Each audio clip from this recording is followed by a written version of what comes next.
Culto da família, 20 de abril de 2022, Igreja Batista Ágape de Indaiatuba. Quando você receber essa palavra, compartilhe a palavra. Se inscreva no canal. É a palavra do Senhor. Divulgue a palavra. Divulgue no Facebook. Vamos usar as mídias sociais. 1 Coríntios capítulo 1, verso 10, assim que você encontrar, se você pode se colocar em pé. Nós estaremos lendo a primeira carta aos Coríntios no capítulo 1. Estaremos lendo só o verso 10, amados. Só o verso 10. Irmãos, pelo nome do nosso Senhor Jesus Cristo, peço-lhes que todos estejam de acordo naquilo que falam e que não haja divisões entre vocês. Pelo contrário, que vocês sejam unidos no mesmo modo de pensar e no mesmo propósito. Pai, em nome de Jesus Cristo, que o Senhor faça com que a gente esteja por inteiro nessa noite a Te buscar, Pai. Que caia por terra em nome de Jesus todo o cansaço, toda a dificuldade. Que o Senhor fale conosco. Que a gente saia daqui em nome de Jesus praticando a Sua palavra. Em nome de Jesus eu oro agradecido. Amém. Vamos nos assentar, igreja? Hoje é o nosso, para a honra e glória do Senhor, é o nosso primeiro culto da família, não é? A gente que vem já há algum tempo, toda quarta-feira fazendo um culto de estudo e oração. E Deus colocou no nosso coração realmente fazermos um culto da família. E nós assim estaremos fazendo, provavelmente a cada mês, aí nós estaremos divulgando. Mas nós continuaremos estudando os profetas menores. Na verdade, igreja, o que nós vamos ministrar hoje, o que o Espírito Santo, eu oro profundamente, para que o Espírito Santo do Senhor, e é só Ele, que ministre, faça a gente entender e praticar toda essa palavra que será ministrada por Ele. Porque como foi dito no início do culto, família é um plano de Deus. E tudo que é planejado por Deus é abençoado e gera bênção. Amém ou não? E a família hoje, a minha não é diferente da sua, ela vem sendo atacada. Amém ou não? Então, se o plano de Deus, se a ordenança de Deus é gerar bênção na família, tudo aquilo que é importante, o inimigo, ele tenta o quê? Acabar. Então a luta é muito grande. E não é só na igreja. Principalmente na nossa família. E nesse primeiro culto, em nome de Jesus, nós vamos ter uma visão que geral, uma ministração geral de todos os conceitos e aplicações que eu e você sabemos, mas às vezes esquecemos. Nós sabemos, mas esquecemos. Porque para constituir uma família conforme o plano de Deus, nós temos que conhecer o plano. Se eu não conheço o plano de Deus, eu não posso ter o quê? Uma família conforme o plano de Deus. Parece redundante isso, não é? É muito redundante, mas é verdade. Tanto é que o primeiro desafio nosso na formação da família é ter um lar o quê? Cristão. O que é ter um lar cristão? Que todos da família sirvam a quem? A Jesus Cristo. É o primeiro grande desafio, amados.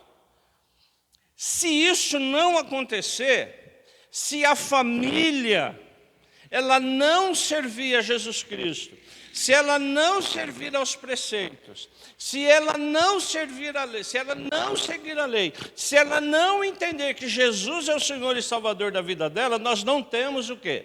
Uma família cristã. Nós temos uma família, mas não cristã.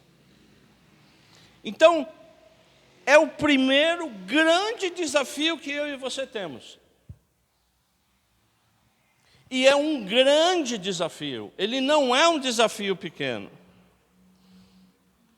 Então é dessa forma que eu e você, nós temos que lutar para que isso seja uma verdade, é para que toda a nossa família conheça Jesus Cristo e o sirva como Senhor e Salvador. Porque a palavra de Deus diz, na segunda carta aos Coríntios, você não precisa abrir, que eu vou ler. A palavra de Deus ela é clara quando diz, não se ponham em julgo desigual. Eu vou repetir. Não se ponham em julgo desigual com os descrentes. Pois, que sociedade pode haver entre a justiça e a iniquidade? Ou que comunhão existe entre a luz e as trevas? Que harmonia pode haver em Cristo e o maligno? Ou que união existe entre o crente e o descrente? Então, o primeiro conselho que é bíblico, não sou eu que estou falando, aos solteiros que ainda não constituíram a família, julgo desigual você já começa a perder. Se você vai formar a sua família em julgo desigual, você já começa a perder. Então eu estou falando para você que é crente, para você cujo o Senhor e Salvador é Jesus Cristo, para você que ainda não contraiu matrimônio. Você é crente? Serve realmente Jesus como Senhor e Salvador? Então que você não busque o julgo desigual. Amém? Eu posso ouvir o amém dos que são solteiros ainda? Então é o primeiro conselho, a primeira coisa que Deus o quê? Quer que os nossos filhos façam. Orar para que não haja o quê? O julgo desigual. Amém? Primeiro. Segundo, aos casados. Ou ainda, aqueles que são casados e têm filhos. Grande desafio. Eu caso com uma pessoa. Ou, no casamento, eu não sou crente. Como no meu caso, eu não era crente. A Ana não era crente. Meus filhos não eram crentes. Mas quis Deus, graças a Deus, que nós 4 nos convertêssemos. Para a honra e glória dele. E eu agradeço a Deus isso. E se isso não fosse verdade? E se durante a minha caminhada, e isso acontece muito, a mulher ela é convertida, e o homem ele não é convertido, ou vice-versa. Olha o desafio, antes da gente começar a falar de família cristã, olha o desafio do marido, olha o desafio da esposa.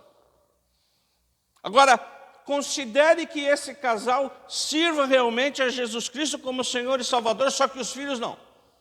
Olha o desafio. Olha o desafio dos pais para que essa família cristã seja o quê? Constituída. Sim ou não? Sim. E aí, amados, só há um caminho. Antes de eu começar a praticar a família, eu tenho que constituir uma família através de quê? Se isso não for verdade, jejum e oração. Joelho no chão. Porque quando a mãe está com o joelho no chão, o filho está o quê? Em pé. Então olha a responsabilidade da família. Perseverança. O que é perseverança? Apesar dos seus filhos na droga, apesar da prostituição, apesar, eu confio e creio em Cristo Jesus. E eu creio que pela promessa do nosso Senhor Jesus Cristo, que é o plano de Deus ter uma família, os meus filhos se converterão aos caminhos do Senhor. É perseverança? Não comecei a falar de família, comecei? Não. Nós estamos ainda constituindo. E aí vale o que, amados? O compartilhar da palavra. Aí vale vir no culto. Aí vale se reunir. Aí vale conversar. Aí vale compartilhar a palavra. Aí vale viver a palavra.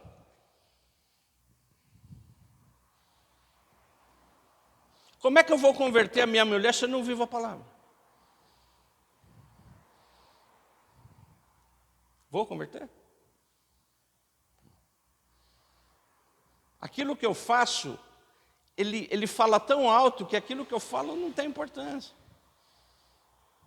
Então, por isso que muita gente não se converte. Porque o camarada vem na igreja. Você não vem na igreja? Para quê? Para eu ser o que sei, eu fico em casa. Porque não há o quê? Uma conversão genuína. E aí, quando eu resolvo esse assunto e eu e minha casa começam a servir o Senhor, então vamos supor que a gente já passou tudo isso, amém? Que é difícil, amém ou não? Mas nós já passamos, agora nós estamos no segundo, no segundo estágio lá do Mario Bros. Beleza? Passamos a primeira fase, vamos para a segunda agora.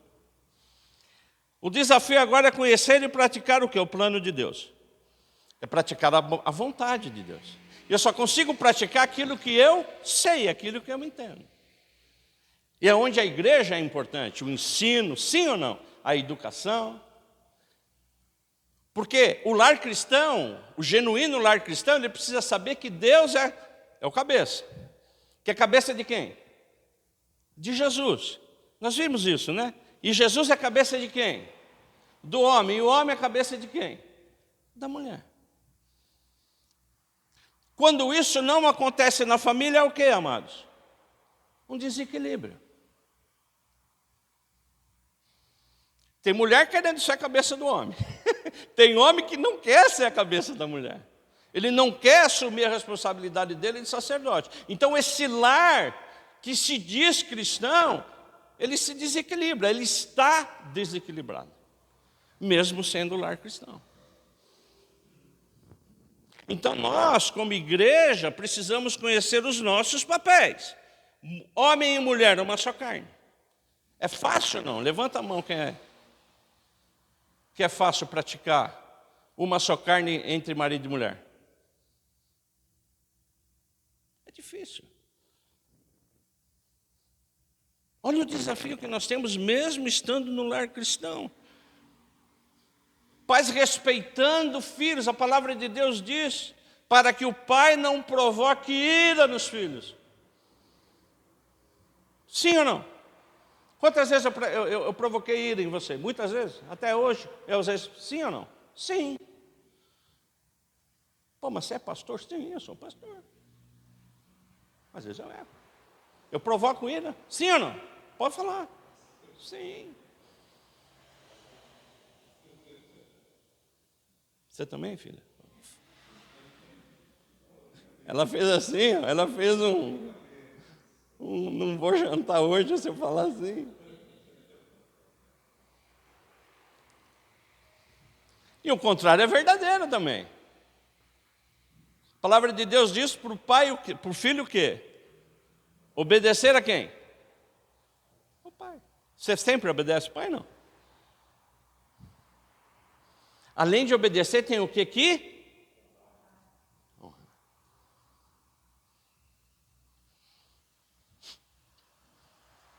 Põe um negócio lá para mim, Gi. Eu ponho. Já coloquei. Obedeceu? Me honrou? Me honrou? Não. Então, na verdade, amados, tudo isso é um grande desafio para mim e para você. Mesmo sendo o quê? Cristão. Então nós estamos sempre num grande o quê? Desafio. Mesmo estando no lar cristão. Agora nós vamos passar mais uma fase lá do Mario Bros. Tá certo? O negócio está meio fácil aqui. Tá bom? Vamos voltar em 1 Coríntios, por favor. Eu acho que você continua aí na 1 Coríntios 10.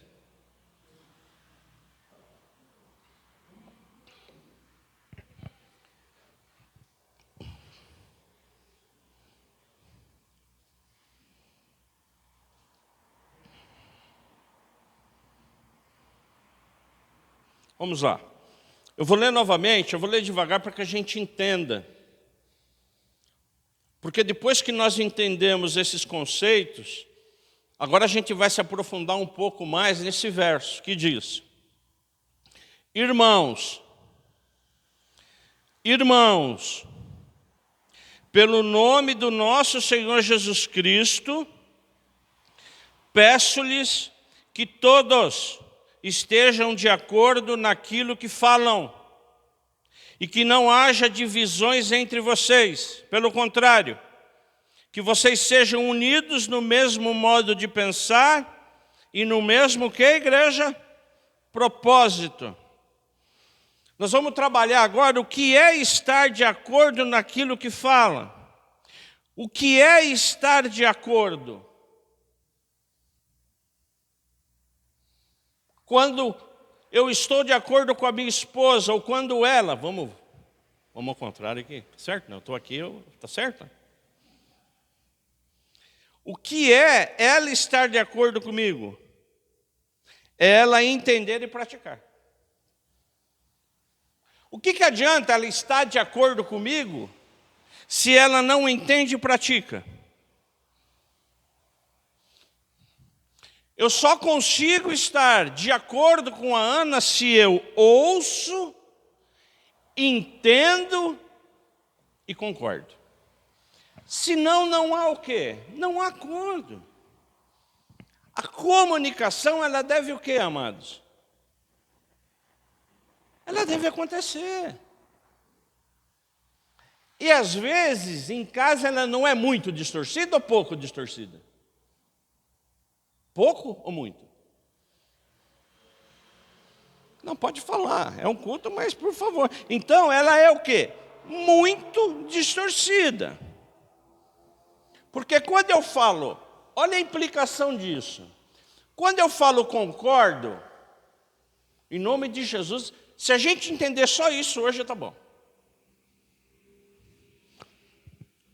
Um cristão que fala eu concordo, o que diz a palavra de Deus relacionado a um sim de um cristão? O sim do cristão deve ser o quê? Sim, sim. Não é sim, não. É sim, eu entendi e sim, eu vou fazer. Então, se eu concordo, mas não faço, se eu aceito por aceitar, eu estou indo contra a vontade e contra a palavra de Deus. Isso acontece no casamento? Só na minha casa, não? Acontece.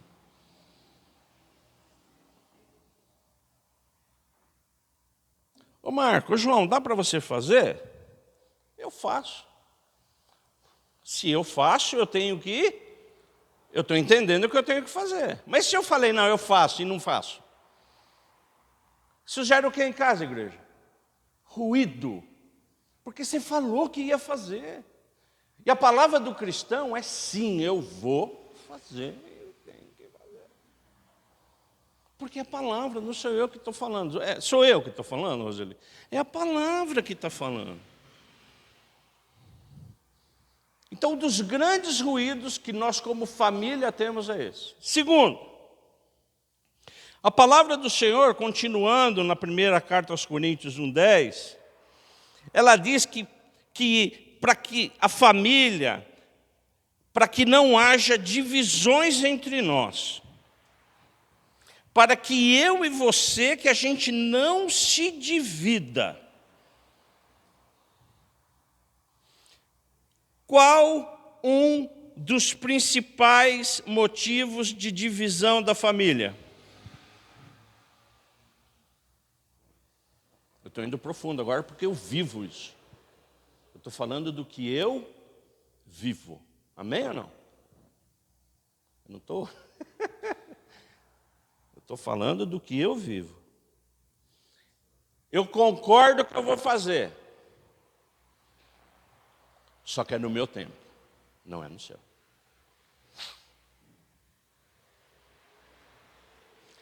Eu vou fazer, mas é quando eu quiser. Você feriu sim, sim? Não. Não, sim, eu vou fazer. Mas será no meu tempo. Fala isso para o ansioso. Fala isso para o ansioso.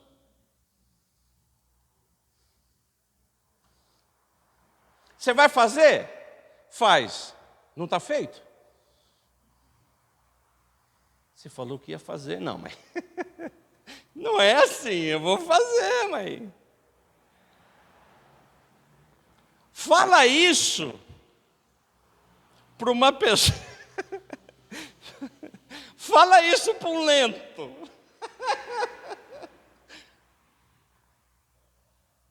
Então você tem uma pessoa que quer para onde? Então, é mais ou menos. Está sendo gravado isso aqui, né? Nós temos que mandar para toda a nossa família, porque isso é verdade, isso acontece.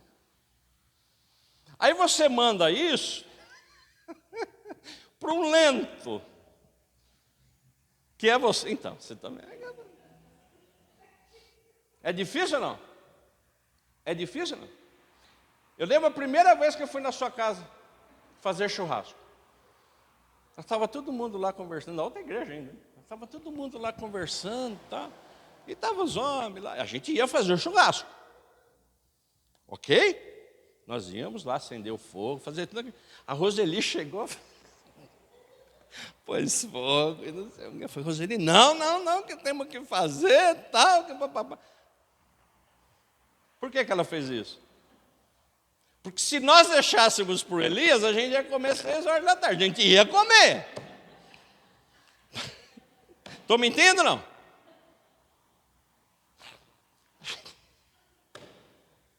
E eu não ia comer 6 horas, porque eu ia ligar aquele fogo nem se fosse no...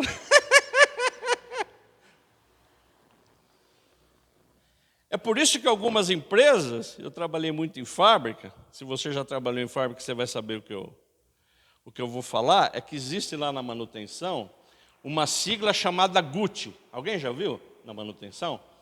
Gravidade, urgência e tendência.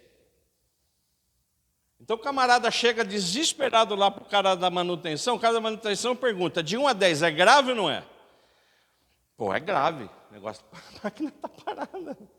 É urgente? O pescoço do cara está lá na máquina. Qual a tendência? Se você não for lá agora, o cara vai morrer. É importante?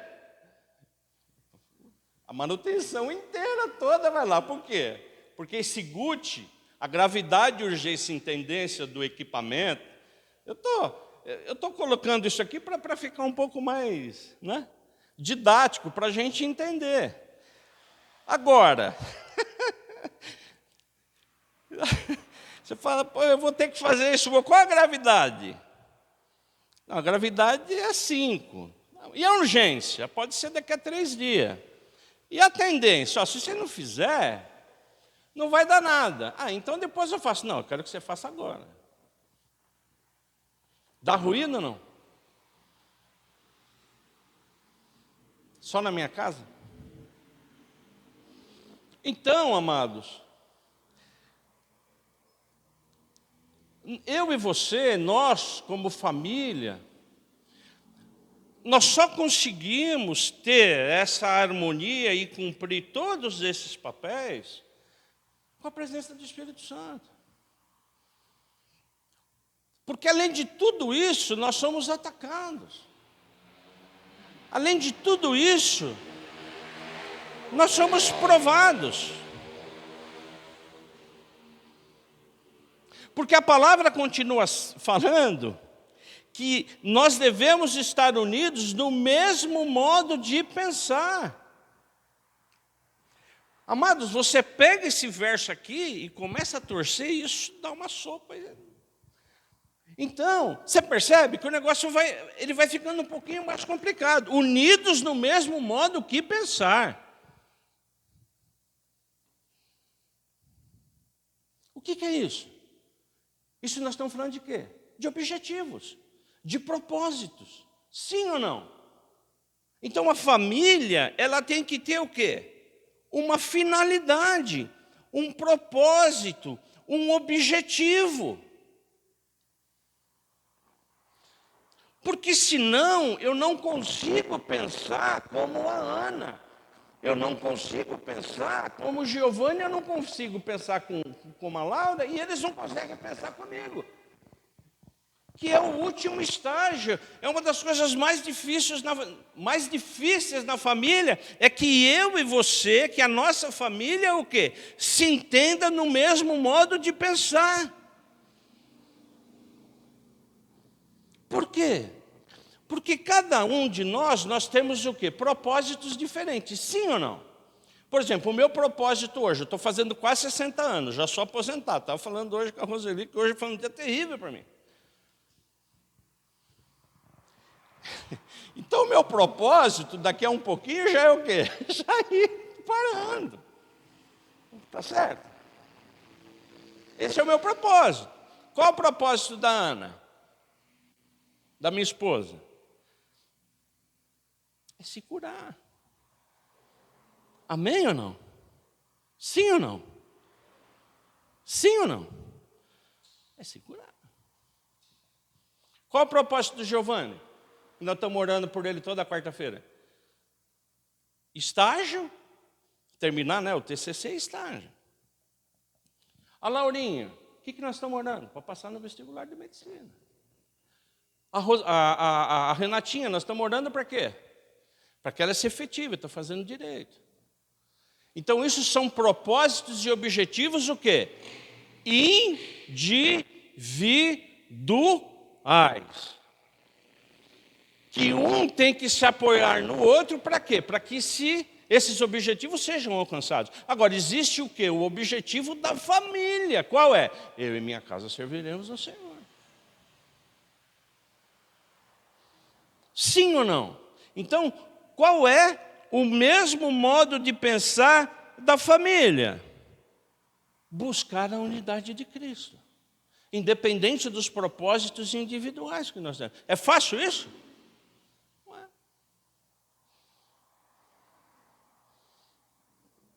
É por isso que se você não dá certo em casa, você não vai dar certo na igreja, irmão. Esquece isso. Você não dá certo lá, você não vai dar certo aqui. Você não vai dar certo, você não vai dar. Porque quando o apóstolo Paulo escreve para Coríntios, ele está escrevendo para a igreja. Ele está escrevendo para a família de Deus. Que nós somos o quê? Família de Deus. Então, que essa palavra, que tudo aquilo que nós estamos falando, tudo aquilo que nós estamos sendo ministrados pelo Espírito Santo, isso como foi dito aqui, não sei se é o Vladinei ou Elias, que a gente deixe o Espírito Santo do Senhor trabalhar nas nossas vidas. Porque eu falei alguma novidade para vocês? Nenhuma. Todos nós sabemos, mas não praticamos. Para encerrar, por favor, 1 João 5. Eu leio, ministro e oro. 1 João 5.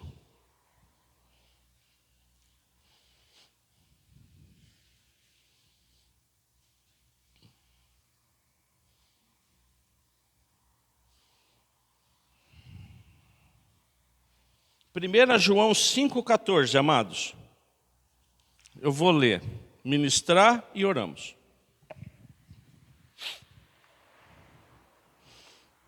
Isso posto, a gente tendo todo esse entendimento, Olha que coisa maravilhosa é a palavra do Senhor.